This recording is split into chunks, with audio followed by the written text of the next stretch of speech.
आज मैं आपके सामने एक ऐसी कंपनी के बारे में बात करूंगा जिसकी प्रॉफिटेबिलिटी पिछले लास्ट ईयर के कंपैरिजन पे 50% टूटी है।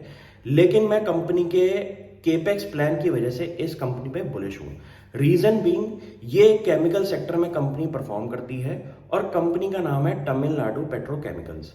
अगर कंपनी की हम वैल्यूएशन की बात करें तो ये इस टाइम लेस देन 10 की पी पे कंपनी ट्रेड कर रही है। कंपनी की मार्केट कैप अराउंड 700 करोड़ की है। कंपनी का प्रॉफिट आफ्टर टैक्स इस साल का अराउंड 94 करोड़ का है, जो कि लास्ट ईयर 175 करोड़ का था। अब आप बोलेंगे कि कंपनी के प्रॉफिट्स 50% टूट गए हैं, फिर भी इस कंपनी के ऊपर आप बुलिश कैसे हैं? तो मेरा एक रीजन है कंपनी के केपेक्स प्लान पे जो कंपनी काम कर रही है उस पे मुझे काफी दम दिखाई देता है। रीजन बीइंग, लास्ट ईयर के जो कंपनी के रिजल्ट्स आए हैं कंपैरिजन के अंदर जो रिडक्शन दिखाई दिया है वो है because of price realization in chemical sector.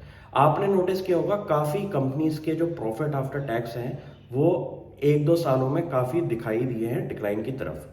Reason being, China से जो इंपोर्ट जो है वो वापस शुरू हो चुका है और चाइना इस सेक्टर के अंदर एक अपनी प्राइस की कमांड रखता है। जो वो प्राइस डिसाइड करता है वो मार्केट को अज्यूम करना पड़ता है अपने प्रोडक्ट्स के लिए। इस रीजन की वजह से कंपनी की प्रॉफिटेबिलिटी के अंदर एक बहुत बड़ा डिक्लाइन दिखाई दिया।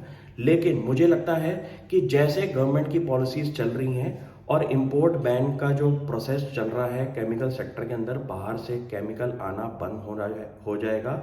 उस थीम पे मैंने कुछ कंपनीज आइडेंटिफाई करी हैं जो कि इंडिया की डोमेस्टिक कोर कैपेसिटी में काम कर रही हैं और अपने केपेक्स प्लान जो हैं वो वेल डिफाइंड कर रही हैं।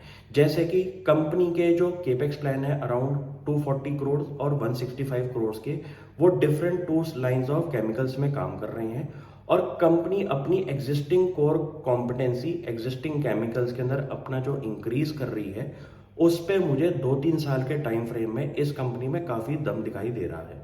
कंपनी का जो बैलेंस शीट अगर आप चेक करेंगे तो कंपनी एक कैश रिच पोजीशन पे इस टाइम है और मुझे लगता है कि गलत टाइम पे अगर कंपनी अपने प्रॉफिट आफ्टर टैक्स दिखा रही है और कंपनी की वैल्यूएशन आपको ठीक ठाक दिखाई दे रही है तो ऐसे लेवल पे आपको कंपनीज में एक रीविजिट करना चाहिए। क्योंकि एक ऐसा टाइम होता है जैसे कि आपको इतना पता चल गया है कि कंपनी 50% डिक्लाइन के बाद भी एक अच्छे लेवल पे ट्रेड कर रही है और कंपनी का जो फ्यूचर है वो कैपेक्स अलाइंड है और कंपनी की जब एग्जिस्टिंग कैपेसिटी बढ़ जाएगी तो मुझे लगता है इस कंपनी के अंदर एक रेवेन्यू विजिबिलिटी भी आपको दिखाई दे सकती है। अगर कंपनी की इस थीम पे आप इंटरेस्टेड हैं तो इस कंपनी को फर्दर स्टडी करें और मुझे बताएं अपनी एनालिसिस। Thank you.